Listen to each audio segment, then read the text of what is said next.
Kenapa kok zi dibaca panjang? Apa tanda panjangnya? Begitu kan? Bagaimana cara kita bisa mengetahui ini? Begitu.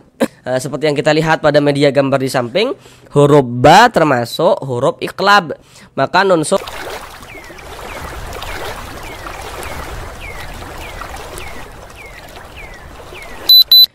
Assalamualaikum warahmatullahi wabarakatuh. Apakah Bapak dan Ibu, saudara semuanya masih belum lancar di dalam membaca Al-Quran, kemudian masih belum memahami ilmu tajwid, sehingganya ketika membaca Al-Quran tidak percaya diri? Mari belajar mengaji Al-Quran bersama kami. Akan kami jelaskan tajwidnya dengan pelan-pelan, sehingganya dengan penjelasan tajwidnya yang pelan-pelan, semoga Bapak dan Ibu saudara semuanya dapat langsung dengan mudah dalam memahami ilmu tajwid Al-Quran, dan juga dapat langsung bisa mempraktekkan dengan sendirinya ketika membaca Al-Quran. Karena dengan kita mempelajari ilmu tajwid, kemudian kita memahaminya, kemudian kita bisa menerapkan dengan sendirinya ketika membaca Al-Quran, maka tentunya akan memperbaiki bacaan Al-Quran kita. Semoga yang belum lancar dapat segera lancar dalam membaca Al-Qurannya, ataupun bagi yang sudah lancar namun belum memahami ilmu tajwid, maka dengan kita mempelajari ilmu tajwid tentulah akan memperbaiki bacaan Al-Quran kita, sehingganya kita bisa percaya diri ketika membaca Al-Quran. Selanjutnya kami senantiasa mendoakan semoga Bapak dan Ibu saudara semuanya senantiasa diberikan kesehatan oleh Allah Subhanahu wa taala. Semoga dipermudah segala urusan-urusannya, semoga dikabulkan segala hajat-hajatnya, dan semoga senantiasa dilancarkan rezekinya oleh Allah Subhanahu wa taala. Semoga diberikan rezeki yang berlimpah ruah dan barokah, sehingganya dengan rezeki yang berlimpah ruah dan barokah tersebut, semoga bisa menjadi seorang ahli sedekah dan juga bisa beribadah umroh dan haji ke tanah suci Mekah. Amin, amin ya rabbal alamin. Baik, mari kita mulai belajar mengaji Al-Qur'annya. Kita lanjutkan kembali belajar mengaji Al-Qur'an dengan penjelasan tajwidnya yang pelan-pelan. Sekarang kita masih melanjutkan kembali pada surah Ali Imran ayat yang ke-19. Karena pada surah Ali Imran ayat yang ke-19 kemarin kita bagi menjadi beberapa bagian supaya durasi videonya itu tidak terlalu lama. Karena di sini kami berusaha menjelaskan tajwidnya itu dengan pelan-pelan. Jadi kita belajarnya itu pelan-pelan saja, sedikit-sedikit saja. Yang terpenting bagi kami semoga Bapak dan Ibu saudara semuanya dapat langsung dengan mudah dalam memahami ilmu tajwidnya, kemudian dapat langsung bisa menerapkan dengan sendirinya ketika membaca Al-Quran, guna untuk memperbaiki bacaan Al-Qurannya. Bagi yang belum lancar semoga bisa segera lancar. Sekarang kita masuk pada bagian yang kedua daripada surah Ali Imran ayat yang ke-19 ini.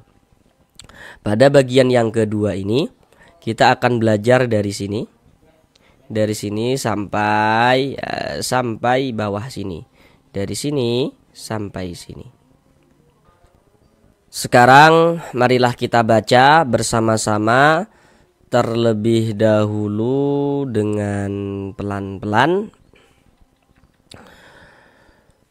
Namun seperti biasa kami selalu menyarankan setelah Bapak dan Ibu saudara semuanya mengikuti pembelajaran yang kami buat ini ya, maka hendaknya bacalah juga secara full surah Ali Imran ayat yang ke-19 tadi itu. Kemudian dikarenakan ini yang akan kita baca, yang akan kita pelajari ya, jadi mari kita baca bersama-sama, baru setelah itu akan kami jelaskan tajwidnya juga dengan pelan-pelan. Bismillahirrahmanirrahim. Wa iktalafalladzina utul kitaba illa min ba'di ma ja'ahumul ilmu baghyan bainahum. Sekarang mari sama-sama kita pelajari tajwidnya dengan pelan-pelan. Wa makhtalafalladzi. Di sini ada hukum alif lam syamsiyah. Perhatikan media gambar di samping. Kalau ada huruf alif lam, kemudian setelah huruf alif lam tersebut bertemu dengan salah satu daripada 14 huruf yang di samping itu, maka hukumnya adalah alif lam syamsiyah. Alif lam syamsiyah atau idgham syamsiyah. Nah, di sini huruf lamnya mana? Huruf syamsiyahnya mana begitu. Nah, ini huruf syamsiyahnya, ya ini di sini huruf lam. Nah, coba perhatikan media gambar di samping. Di situ huruf lam termasuk salah satu daripada 14 huruf yang di samping itu kan. Nah, maka huruf alifnya ini huruf alifnya nih. Nah, tadi kan dijelaskan huruf alif lam. Sedangkan ini harusnya kan alif lam bertemu dengan huruf lam. Di sini huruf lam yang satunya mana begitu kan. Nah, ini huruf alif. Nah, di sini ada huruf lam. Huruf lam ini dia bertasydid. Nah, huruf bertasydid ini kalau diurai dia ada 2 huruf. Di sini huruf lam ini bertasydid. Maka kalau diurai berarti di sini ada 2 huruf lam. Nah, ada huruf alif, ada huruf lam yang satunya, ya. Baru huruf lam yang berharokat ini nih. Nah, maka ini huruf syamsiyahnya yakni huruf lam ini. Nah. Wa makhtalafalladzi.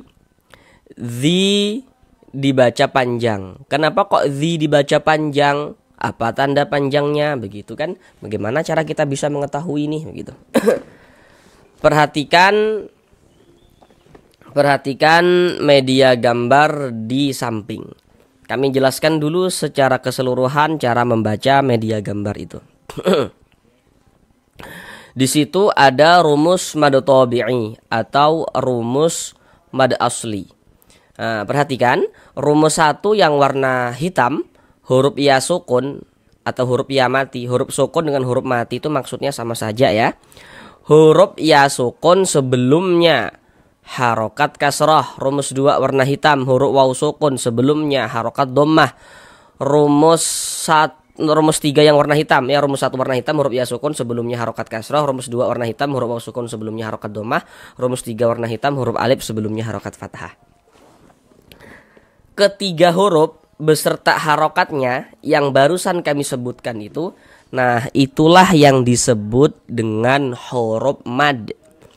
Kemudian nanti di dalam Al-Quran untuk menunjukkan tanda panjang, selain ditulis dalam bentuk seperti yang warna hitam, maka huruf-huruf mad itu juga bisa ditulis dalam bentuk seperti yang di warna biru. Bentuknya bukan warnanya, bentuknya. Jadi yang warna-warna biru itu pada dasarnya adalah yang warna hitam seperti itu. Nah, sedangkan dzi ini dibaca panjang, letaknya itu di rumus 1 yang warna hitam. Nah, perhatikan rumus 1 warna hitam itu ya. Di situ kan dapat kita lihat itu. Ada huruf ya sukun, sebelum ya sukun ada harokat kasroh. Nah, di atas harokat kasroh tuh ada titik-titik dah tuh. Nah, titik-titik di sana tuh maksudnya tuh letaknya huruf yang dibaca panjang. Jadi kalau ada huruf ya sukun sebelumnya ada harokat kasroh, maka huruf yang memiliki harokat kasroh itu dibaca panjang. Contoh seperti ini. Nah, jadi kalau kita membaca Al-Quran itu kita perhatikan. Apabila kita bertemu dengan huruf ya sukun, ada huruf ya, ada tanda sukun ini. Huruf sukun atau disebut juga dengan huruf mati. Nah, jadi kalau kita membaca Al-Quran bertemu dengan huruf ya sukun, kemudian sebelum ya sukun ada harokat kasroh, Baris satu di bawah huruf ini namanya harokat kasroh. Atau misalkan saudara pernah belajar kata guru ngajinya tuh disebut dengan baris kasroh atau tanda baca kasroh, tuh maksudnya sama saja. Intinya tuh kasroh. Nah, jadi kalau ada huruf ya sukun, sebelumnya ada baris satu di bawah huruf, ada harokat kasroh, maka huruf yang memiliki harokat kasroh ini dibaca panjang. Sehingga zi dibaca panjang. Kalau sebelum itu berarti yang berposisi sebelah kanan kita. Nah, kalau masih bingung seperti ini. Kalau ada huruf ya sukun, ada huruf ya, ada tanda sukun. Jika sebelah kanan ya sukun ada harokat kasroh, maka huruf yang memiliki harokat kasroh dibaca panjang begitu. Zi dibaca panjang, madu tabi'i panjang 2 harokat. Wa makhtalafal ladzina utul kitab. Kemudian di sini dibaca panjang. Sekarang perhatikan rumus 2 yang warna hitam. Nah, sudah diperhatikannya rumus 2 warna hitam. Nah, di situ dapat kita lihat di rumus 2 yang warna hitam itu. Di situ ada huruf waw sukun. Sebelum waw sukun ada harokat dhammah, ada tuh di situ ada tanda baca dhammah. Di bawah harokat dhammah atau di bawah tanda baca dhammah tuh ada titik-titik kan. Nah, titik-titik tuh di situ letaknya huruf yang dibaca panjang. Nah, tapi ini dia mad badal. Jadi kalau ada waw sukun sebelumnya ada harokat dhammah, tapi yang memiliki harokat dhammah itu adalah huruf hamzah, maka di situ mad badal begitu. Nah, ini ada huruf waw, ada tanda sukun, waw sukun nih, waw sukun. Sebelum waw sukun di sini ada ini nih, ada harokat dhammah. Nah, tapi yang berharokat dhammah di sininya nih adalah huruf hamzah. Nah, maka di sini terjadilah mad badal. Mad badal itu terjadi hanya pada huruf hamzah saja. Hanya pada huruf hamzah saja. Pembahasan secara lengkap tentang mad badal sudah kami buatkan khusus videonya ya. Silakan lihat di bagian playlist video tentang pembahasan mad badal. Mad badal panjangnya 2 harokat. Nanti saudara kan bertanya-tanya yang belum tahu kan? Loh, kok ini huruf hamzah, bukankah ini huruf alif begitu? Nah, perlu untuk kita ketahui, kalau ada huruf alif, ada tanda bacanya nih, ada harokatnya, ada barisnya, ada alif, ada tanda bacanya. Ini nih alif ada tanda bacanya. Huruf alif yang memiliki tanda baca itu bukan huruf alif tapi huruf hamzah. Ingat ya, huruf alif yang memiliki tanda baca adalah huruf hamzah, bukan huruf alif. Dibaca panjang, mad badal, panjangnya 2 harokat. Sesuai dengan rumus 2 yang warna hitam. Utul kita. Di sini ada alif lam, setelahnya huruf kaf. Kalau setelahnya tuh berarti yang berposisi sebelah kiri kita. Ini huruf alif, ini huruf lam, letaknya jajar. Setelahnya mana? Berarti sebelah kiri alif lam mana? Sebelah kiri kita mana? Berarti huruf kaf ini. Alif lam setelahnya huruf kaf atau alif lam bertemu dengan huruf kaf. Kalau kita membaca Al-Qur'an, jika bertemu dengan huruf alif lam, letaknya jajar, ya. Nah, di situ akan terjadi hukum tajwid. Tuh ada huruf alif lam letaknya jajar, di situ akan terjadi hukum tajwid. Kalau tidak alif lam qamariyah, ya alif lam syamsiyah, seperti itu. Perhatikan media gambar di samping. Kalau ada huruf alif lam bertemu dengan salah satu daripada 14 huruf yang di samping itu, maka hukumnya adalah alif lam qamariyah. Huruf kaf, coba perhatikan tuh, huruf kaf itu termasuk salah satu huruf qamariyah kan? Nah, maka ini alif lam bertemu dengan huruf kaf, dikarenakan huruf kaf ini huruf qamariyah, maka ini hukumnya alif lam qamariyah. Alif lam qamariyah itu disebut juga dengan izhar qamariyah karena huruf lamnya itu dia dibaca jelas, izhar qamariyah atau izhar qamari. Ada tanda sukunnya dia, terbaca dia. Tul, terbaca huruf lamnya, terbaca jelas. Jadi kalau ada huruf alif lam, ada huruf alif, ada huruf lam, letaknya jejer. Huruf lamnya ada tanda sukunnya, itu alif lam qamariyah tuh. Utul kita, ta dibaca panjang. Sekarang perhatikan rumus 3 yang warna biru. Kami ingatkan sekali lagi, rumus 3 yang warna biru itu kalau diurai pada dasarnya adalah rumus 3 yang warna hitam. Karena tadi sudah kami jelaskan ya, huruf-huruf mad itu bisa ditulis dalam bentuk seperti yang warna biru untuk menunjukkan tanda panjang. Nah, rumus 3 yang warna biru. Nah, pada dasarnya adalah rumus 3 yang warna hitam. Nah, kenapa kok tadi baca panjang? Jadi kalau kita membaca Al-Quran bertemu dengan huruf yang di atas huruf tersebut ada tanda seperti ini. Tanda harokat fathah berdiri. Harokat fathah atau tanda baca fathah kan dia bentuknya baris satu miring di atas huruf seperti ini kan. Tapi kalau tanda baca fathah atau harokat fathah itu bentuknya berdiri seperti ini, berbentuk alif kecil seperti ini. Nah, ini menandakan huruf kalau di atasnya ada alif kecil seperti ini ya, harokat fathah berdiri, maka huruf tersebut dibaca panjang. Sehingga ta dibaca panjang, mad tabi'i sesuai dengan rumus 3. Mad tabi'i panjangnya 2 harokatnya. Utul kitaba illa, la dibaca panjang. Sekarang perhatikan rumus 3 yang warna hitam. Rumus 3 yang warna hitam. Kalau kita membaca Al-Quran bertemu dengan huruf alif. Ini huruf alif nih. Ada huruf alif. Jika sebelum huruf alif ada ini nih, ada tanda baca fathah nih, baris satu di atas huruf, tanda baca fathah atau harokat fathah. Jadi kalau ada alif sebelumnya ada harokat fathah, maka huruf yang memiliki harokat fathah ini kita baca panjang, sehingga la dibaca panjang. Mad tabi'i panjang 2 harokat sesuai dengan rumus 3 yang warna hitam itu. Rumus 3 yang warna hitam. Illa mim ba'di ma. Di sini ada huruf nun sukun, setelahnya adalah huruf ba atau nun sukunnya itu bertemu dengan huruf ba. Perhatikan dulu media gambar di samping. Setiap kita membaca Al-Quran, nah, ingat ya kalimatnya itu setiap. Setiap kita membaca Al-Quran, kalau bertemu dengan huruf nun sukun atau bertemu dengan salah satu harokat tanwin atau tanda baca tanwin, seperti yang kita lihat, harokat tanwin itu dia ada 3 bentuk tuh. Nomor 1 itu baris 2, tapi dia letaknya tuh di atas huruf, namanya adalah fathatain. Nomor 2 baris 2 letaknya di bawah huruf, namanya adalah kasrotain. Dan yang nomor 3 itu namanya adalah dhammatain. Pokoknya setiap kita membaca Al-Quran, jika di sana menjumpai nun sukun atau salah satu tanda baca tanwin, maka di situ akan terjadi hukum tajwid. Jadi di mana ada nun sukun atau di mana ada tanwin, maka di situ terjadi hukum tajwid seperti itu. Cara menentukan hukum tajwidnya kita perhatikan. Setelah huruf nun atau setelah tanda baca tanwin itu ada huruf apa? Ketahui hurufnya, maka kita bisa menentukan hukum tajwidnya begitu. Nah, di sini ada huruf non sukun, nah, berarti terjadi hukum tajwid. Untuk menentukan hukum tajwidnya bagaimana? Perhatikan huruf setelahnya. Tadi sudah kami katakan kalau setelahnya tuh berarti yang berposisi sebelah kiri.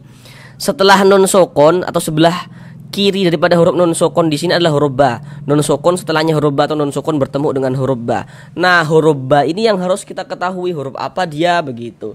Seperti yang kita lihat pada media gambar di samping, huruf ba termasuk huruf iqlab.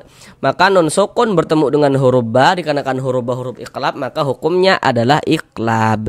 Cara membacanya dengan merubah menjadi huruf mim. Nah, makanya di sini dikasih mim kecil nih. Nah, kita baca mim ba'di ma, kemudian didengungkan. Nah, jadi di bagian mimnya itu suaranya itu kita tahan, kita panjangkan sejenak sepanjang 2 harokat, kita tahan. Mim di bagian mimnya kita tahan, kita panjangkan 2 harokat, kita gunakan mim ba'di ma. Banyak pendek ya, jangan dibaca mim ba, jangan, banyak pendek. Mimnya yang kita tahan 2 harokat, mim ba'di ma begitu. Nah, untuk cara membaca gunnah ini ya, ada perbedaan pendapat begitu di kalangan para ulama. Namun apa yang kami dapatkan gitu ya, jadi cara membacanya itu ini nun sukun bertemu dengan huruf ba ya, maka cara membaca iqlab ini mim dirubah menjadi huruf mim. Kemudian dengan merapatkan kedua bibir seperti biasa kita baca mim gitu, mim rapat kedua bibirnya, namun tidak diberikan tekanan. Jadi bibirnya itu jangan ditekan, dirapatkan saja. Mim ba'di ma begitu. Nah, begitu yang kami dapatkan. Nah, ketika belajar dengan guru-guru kami. Namun jika nanti ada yang mengatakan, oh ini caranya begini begitu, dengan sedikit memberikan rongga misalnya, maka tentu itu juga ada sanad keilmuannya juga insyaallah begitu, karena cara membaca iklab ini terjadi perbedaan pendapat. Namun tadi yang kami dapatkan ketika belajar secara langsung ya, maka kita baca mim begitu ya. Jadi dengan merapatkan kedua bibir namun jangan diberikan tekanan begitu. Mim ba'di ma dibaca panjang. Kembali lagi ke rumus 3 yang warna hitam. Kalau kita membaca Al-Quran apabila bertemu dengan huruf alif, ini huruf alif nih. Namun di sini huruf alifnya itu disambung dengan huruf mim. Namun yang menjadi titik perhatian kita bukan soal sambung menyambungnya, bukan itu. Yang terpenting ada alif, Jika sebelum huruf alif, tadi kalau sebelum berarti yang berposisi sebelah kanan. Ada alif, sebelumnya ada huruf yang memiliki ini harokat fathah, baris satu di atas huruf harokat fathah atau tanda baca fathah. Ada alif, sebelumnya ada harokat fathah, maka huruf yang memiliki harokat fathah dibaca panjang. Nah, sebenarnya ma dibaca panjang. Mad tabi'i panjang 2 harokat sesuai dengan rumus 3 yang warna hitam. Ma ahumul. Nah, di sini ja dibaca panjang. Ini namanya adalah mad wajib muttasil. Namun pada awalnya namanya adalah mad tabi'i. Kenapa kok bisa berubah nih begitu? Dari mad tabi'i menjadi mad wajib. Kenapa kok bisa berubah begitu? Ja dibaca panjang. Nah, pasti di sini Bapak dan Ibu saudara semuanya sudah tahu kenapa kok ja dibaca panjang begitu. Dari mana cara mengetahui ja dibaca panjang begitu. Nah, pasti sudah tahu. Kembali lagi ke rumus 3 yang warna hitam. Kalau kita membaca Al-Qur'an bertemu dengan huruf alif. Ini huruf alif nih. Jika sebelum huruf alif ada ini nih. Ada harokat fathah baris satu di atas huruf, harokat fathah atau tanda baca fathah. Ada alif, sebelumnya ada harokat fathah, maka huruf yang memiliki harokat fathah dibaca panjang. Sehingga ja dibaca panjang. Pada awalnya ja ini mad tabi'i, sesuai dengan rumus 3 yang warna hitam itu. Kemudian mad tabi'i yang bertemu dengan huruf hamzah dalam satu kata atau dalam satu kalimat, maka dia berubah nama, berubah bentuk menjadi mad wajib muttasil. Kalau mad wajib muttasil itu wajib dibaca minimalnya 4 harokat. Jadi mad wajib itu panjangnya 4 sampai dengan 5 harokat. Nah, tidak boleh dibaca dengan 2 harokat, tidak boleh. Minimalnya dibaca 4.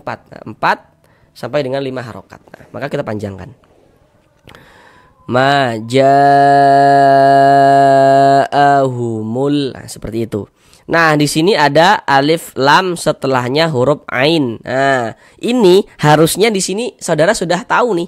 Nah, karena tadi sudah kami jelaskan dengan detail. Kalau tadi menyimak dengan serius ya penjelasan yang telah kami sampaikan di atas tadi itu, harusnya di sini sudah tahu nih. Ini ada hukum alif lam syamsiyah atau alif lam qamariyah begitu. Harusnya sudah tahu. Hanya dengan memperhatikan huruf alif lam yang letaknya jejer, kemudian huruf lamnya ada tanda sukunnya. Hanya dengan memperhatikan ini harusnya ini sudah tahu nih. Begitu. Perhatikan media gambar di samping. Kalau ada huruf alif lam bertemu dengan salah satu daripada 14 huruf yang di samping, maka hukumnya alif lam qamariyah. Huruf ain termasuk salah satu huruf qamariyah kan? Nah, maka ini alif lam bertemu dengan huruf ain, dikarenakan huruf ain ini huruf qamariyah, maka hukumnya adalah alif lam qamariyah atau izhar qamariyah. Kenapa kok disebut izhar qamariyah? Tadi sudah kami jelaskan dengan detail di atas. Jadi kalau ada huruf alif lam letaknya jejer, huruf lamnya ada tanda sukunnya, itu alif lam qamariyah. Humul ilmu baghyam bainahum. Kemudian di sini Baghyam bainahum. Di sini kan tadi sudah kami katakan ya, setiap ada tanwin atau nun sukun di situ terjadi hukum tajwid. Nah, di sini ada tanwin nih. Berarti di sini terjadi hukum tajwid lagi. Untuk menentukan hukum tajwidnya, perhatikan huruf setelahnya. Setelah tanwin di sini adalah huruf ba. Tanwin setelahnya adalah huruf ba. Pasti di sini sudah tahu huruf ba ini huruf apa begitu.